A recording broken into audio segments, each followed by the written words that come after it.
Underground bullet train restoration robot. Bullet train जिसकी speed की कोई बराबरी नहीं कर सकता, और ऐसे में बुलेट ट्रेन एक गड्ढे में गिरने वाली होती है कि बुलेट ट्रेन की स्पीड से वहां एक रोबोट आता है और उस बुलेट ट्रेन को गड्ढे में गिरने से बचा लेता है। पर ऐसे कैसे पटरी पर गड्ढा गिर गया था और ये रोबोट कैसे उसे बचाने गया, तो चलिए जानते हैं इस कहानी से। दरअसल गांव में बुलेट ट्रेन बनाने का प्रयोजन लेकर एक कलेक्टर आता है।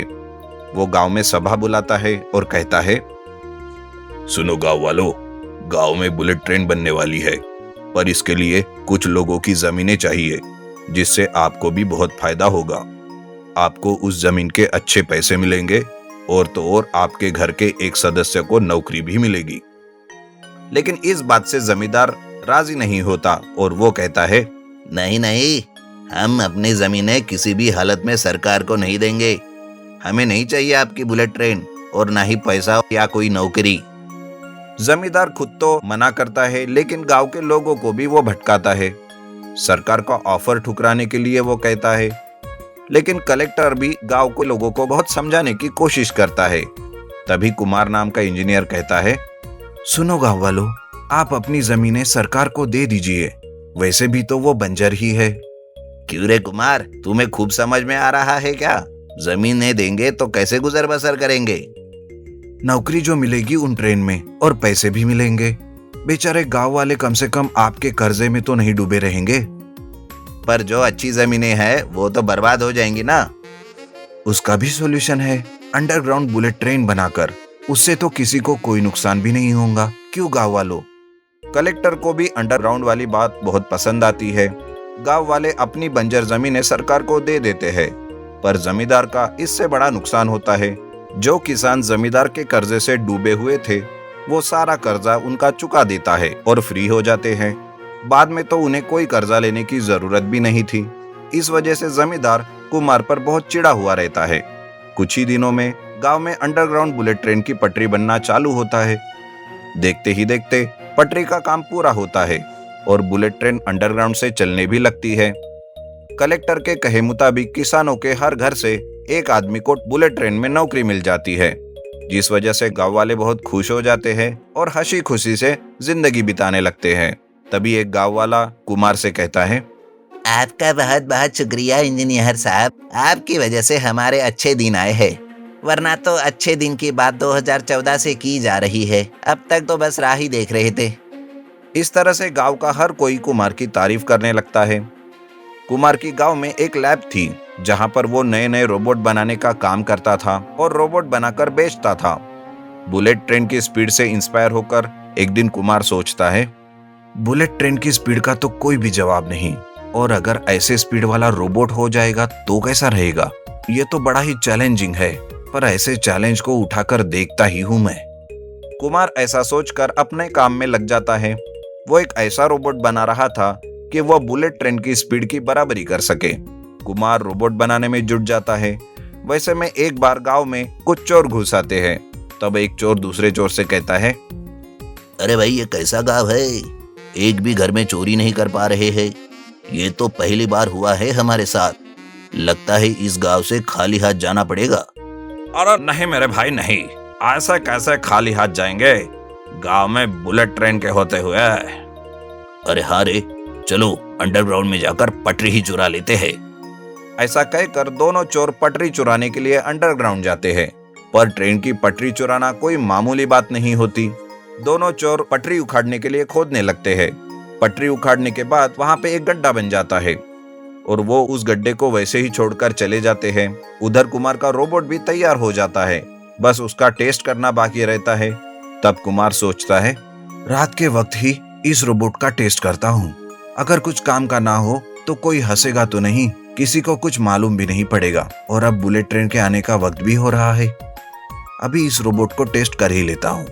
कुमार अपना रोबोट लेकर अंडरग्राउंड बुलेट ट्रेन स्टेशन पर जाता है। बुलेट ट्रेन आती है और यात्री को उतारकर चलने लगती है। तब कुमार भी अपने रोबोट को एक्टिव करता है और रोबोट भी तेजी से दौड़ने लगता है। दोनों भी अपनी अपनी तेजी से आगे बढ़ रहे थे। कुमार एक जगह से अपने पास के एक मॉनिटर पर यह सब देख रहा होता है। तब एक जगह पर उसे पटरी निकली हुई दिखाई देती है और वहां पर एक बड़ा गड्ढा भी बन चुका रहता है। तब कुमार सोचता है, अरे बाप रे, बुलेट ट्रेन की पटरी पर इतना बड़ा गड्ढा। अगर ये बुलेट ट्रेन उस गड्ढे में से तेजी से गई तो बहुत बड़ा एक्सीडेंट होकर सारे यात्री मारे जाएंगे। मुझे जल्दी कुछ करना होगा। तब वो बुलेट ट्रेन उस गड्ढे में गिरकर एक्सीडेंट होने ही वाला होता है कि कुमार का रोबोट स्पीड से आगे बढ़ता है और वो बुलेट ट्रेन को रोक देता है। पर तेजी से ट्रेन को रोकने की वजह से ट्रेन पटरी से उतर जाती है, लेकिन किसी की भी जीवित हानि नहीं होती। बुलेट ट्रेन जब पटरी से नीचे उतरती है तब चोर वहीं पर होते हैं, लेकिन जोर की आवाज से वो डर जाते हैं और भागने लगते हैं। कुमार फिर से अपने रोबोट को एक्टिव करता है। तब वो रोबोट तेजी से भागकर उन चोरों को पकड़ लेता है। वो उनके सामने जाकर खड़ा होता है। तब चोर कहते हैं, अरे भाई, ये क्या है? इतनी स्पीड! बुलेट ट्रेन से भी फास्ट है ये तो। अरे पर ये हमारे पास क्यों आया है? रोबोट सामने से उन चोरों के पास आता है और उन्हें पकड़कर खूब पीटने लगता है। तब तक कुमार पुलिस को बुला लेता है और गांव वालों को बुलाकर बुलेट ट्रेन के सारे यात्रियों को सही सलामत बाहर निकाला जाता है और उन्हें अपने अपने घर पहुंचाया जाता है। पुलिस उन चोरों को पकड़कर पुलिस स्टेशन ले जाते हैं। तब पुलिस कहते हैं, आपका बहुत बहुत धन्यवाद कुमार जी। आपके इस रोबोट की वजह से बहुत बड़ा हादसा होते होते टल गया और चोर भी पकड़े गए। बुलेट ट्रेन छोटे से एक्सीडेंट की वजह से खराब हो जाती है। तब कुमार अपने रोबोट से ही उस बुलेट ट्रेन का रिस्टोरेशन भी करवा लेता है और फिर से बुलेट ट्रेन चलने लगती है। तब कुमार कहता है, वाह मेरे रोबोट, मुझे तो यकीन नहीं हो रहा है कि मैं इतने काम की चीज भी बना सकता हूँ। Thank you my robot. इस तरह से उस दिन से कुमार भी कुछ रोबोट और बनाकर पटरी पर वॉच रखने के लिए रख देता है और आगे से बुलेट ट्रेन का कोई भी एक्सीडेंट होने से बचा लेता है। Magical car restoration. Nizam Sagar नाम के गांव में अर्जुन नाम का एक लड़का रहता था। उस लड़के को कार का बहुत शौक था। इसी शौक के चलते वह कार शेड लगाकर उसमें आए कार को रिपेयर करके पैसे कमाता था। एक दिन अर्जुन शेड में काम खत्म करके घर जा रहा था कि रास्ते में एक बूढ़ा आदमी दिखता है। बेटा, यहाँ पहाड़ के पास एक गुफा है। उस गुफा में एक मैजिकल कार है। अगर तुम उसे रिस्टोरेशन करोगे तो वो तुम्हारी जिंदगी बदल सकती है। अर्जुन बूढ़े आदमी की बात को अनसुना कर देता है, पर वह बूढ़ा आदमी अर्जुन को फॉलो करता है। मेरी बात सुनो, वो कोई मामूली कार नहीं है। वो एक मैजिकल कार है। वो हवा में उड़ सकती है, पानी में बिना ट्यूब चल सकती है। अगर तुम्हें मेरी बातों का विश्वास नहीं है तो तुम यह ग्रंथ पढ़कर देखो। ऐसा कहकर वो बूढ़ा आदमी अर्जुन को उस मैजिकल कार से संबंधित ग्रंथ देता है। अर्जुन को वह ग्रंथ लेना बिल्कुल भी पसंद नहीं था। फिर भी वो ग्रंथ लेकर घर की ओर निकल जाता है। घर जाकर वो उस ग्रंथ को खोलकर पढ़ता है। उस ग्रंथ में उस मैजिकल कार को कैसे हवा में उड़ाया जाए और पानी में बिना डूबे चलाया जाए, सब कुछ विस्तार में लिखा हुआ था। वह ग्रंथ पढ़ने के बाद अर्जुन को बूढ़े आदमी की बातों पर विश्वास होता है। तुरंत ग्रंथ को लेकर उस बूढ़े आदमी के वो पास जाता है। वो कहता है, अब वह मैजिकल कार कहाँ है? उस गुफा में ही है बेटा। अर्जुन उस गुफा की ओर जाता है। वो मैजिकल कार एक जादुई आकार में थी। उसके हेडलाइट ऑन ऑफ हो रहे थे।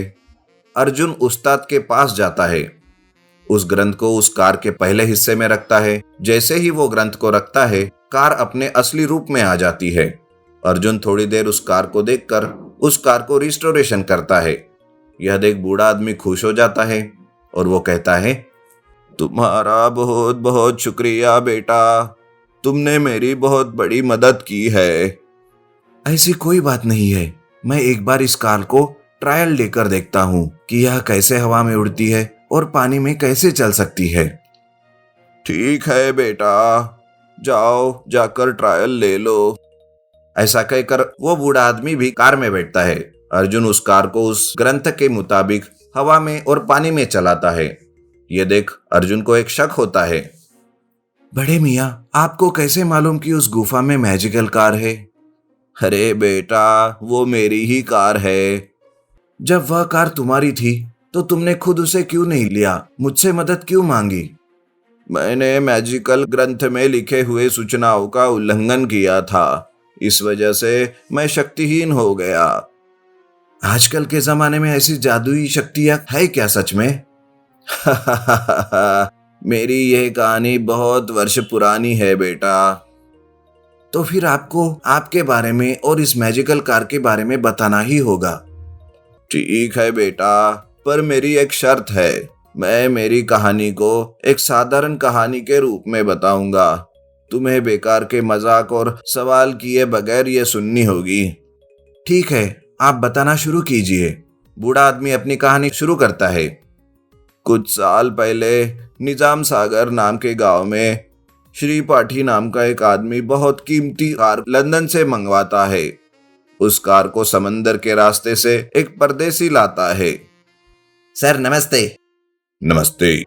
सर हमारे साहब यह कार किसी को भी नहीं बेचते, सिर्फ आप जैसे अमीर आदमी को ही बेचते हैं।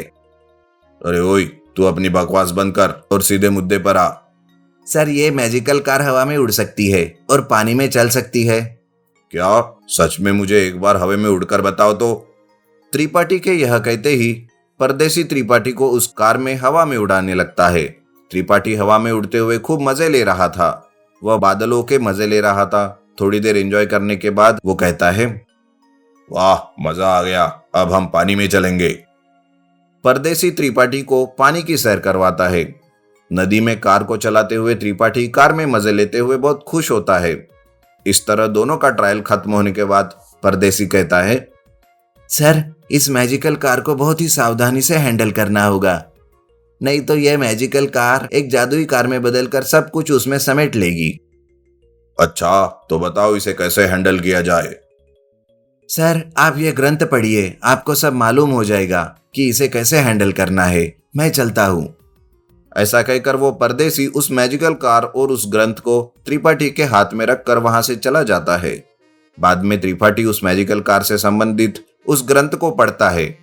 त्रिपाठी की एक आदत थी कि अगर किसी चीज के बारे में त्रिपाठी को थोड़ी सी भी जानकारी हो तो वो यह समझता है कि उसे सारी जानकारी मिल चुकी है। इस तरह वो उस मैजिकल कार की ग्रंथ को पूरा पढ़े बगैर ही कार चलाना शुरू कर देता है।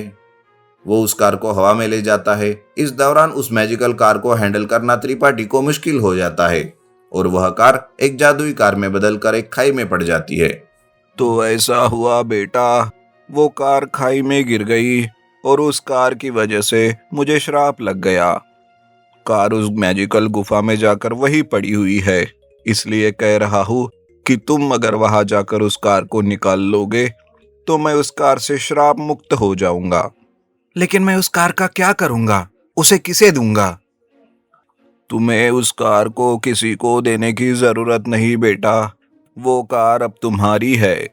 ऐसा कहकर वो बूढ़ा श्राप से मुक्त हो जाता है, वहां से गायब हो जाता है और अर्जुन अपनी कार लेकर घर आता है।